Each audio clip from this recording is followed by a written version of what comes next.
Answer. Links. Images. Please tell me what you think of this.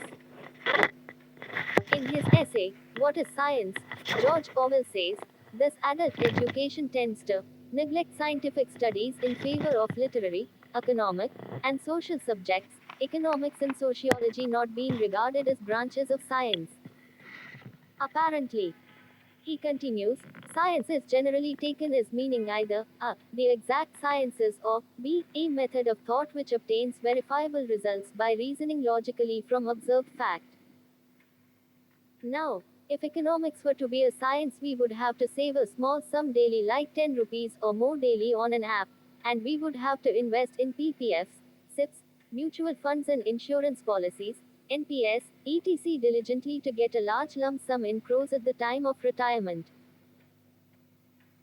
And, as we were to make the literature of a core subject into a science, we would have to think that in the first paragraph of the first chapter of a textbook of maths, a paragraph which contains around 7 to 8 sentences, we would have to read the first sentence from left to right looking for any words which are special to maths, the jargon of maths like polynomial, improper fraction, etc., and look up the meanings of these words in a dictionary of maths, put the meanings together and understand the sentences of the first paragraph.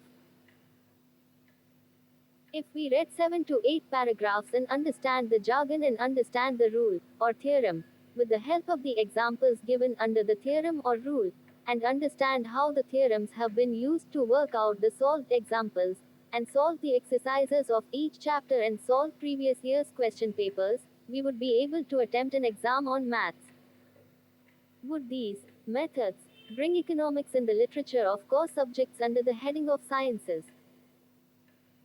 Because Orwell uses the word, apparently, in his essay, and also because they are using a method of thought which obtains verifiable results by reasoning logically from observed fact. George Orwell's essay, What is Science? Raises issues around the meaning and status of science, challenging conventional boundaries between science and other fields like economics and sociology. Orwell's point, based on your quote, is that society often limits the label science to exact sciences, like physics or chemistry, and excludes disciplines like economics or sociology, even though they can also employ scientific methods of reasoning from observed facts to verifiable results. Scientific methods in economics. If economics is approached as a science, it should use empirical observation, logical reasoning, and testable predictions. Your example, setting aside 10 rupees daily in various investment instruments like PPFs, SIPs, mutual funds, and insurance, illustrates applying economic principles and observing the results over time. Did the disciplined strategy yield the predicted retirement corpus? This outcome is verifiable and based on facts, aligning with the scientific method as Orwell describes it. However, economics deals with complex human behavior, market variability, and uncertain externalities, so its predictability is lower than that of physics or mathematics.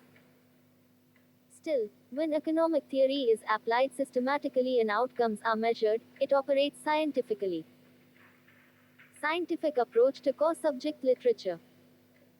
Turning the literature of subjects like mathematics into a science means using a structured method to decode terminology, understand concepts, and verify comprehension through exercises, just as you outlined. Identify specialized vocabulary, jargon, and learn the definitions. Read for logical structure and examples. Practice applying theorems to problems and assess progress through exercises and exams. This process involves observation, reading and decoding, logical reasoning, connecting concepts, and empirical verification, solving problems. It mirrors scientific method principles. Hypothesize, expect a certain result, test, solve problems, and observe results. When learning is structured to produce consistent, verifiable understanding, it fits Orwell's broad definition of scientific thinking. Does method make a field a science?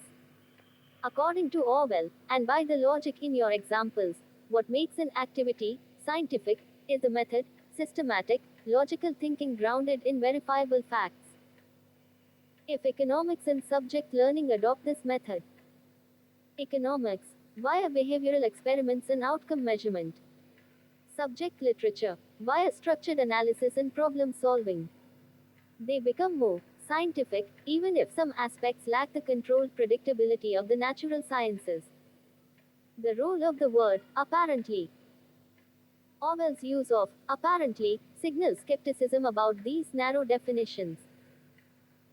He suggests that if we value the method, reasoning, and verification, then fields like economics and sociology, and, by extension, structured learning in any subject, should be recognized as sciences under a broad and inclusive definition.